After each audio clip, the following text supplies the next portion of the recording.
At para sa ating mga magsasaka dito sa Pilipinas, merong kakaibang pagsasaka sa bansang China na pinagkakakitaan nila ng malaki, ang kanilang tinatawag na crab farming.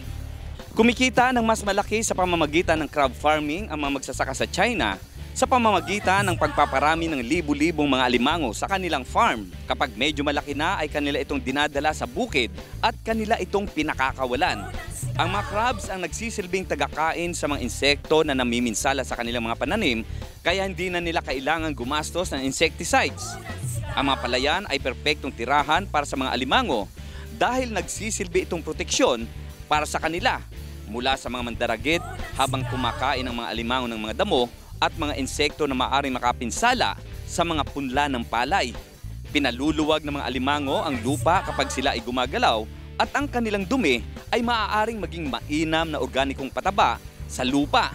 Kaya hindi na kailangang bumili ng mahal na pataba para sa kanilang mga tanim na palay. At pagdating ng anihan ay nakasabay na rin nilang hinaharvest ang alimango para maibenta sa mga pamilihan. Kaya sa pamamagitan ng kanilang crab farming ay sobra ang laki ng kanilang kita.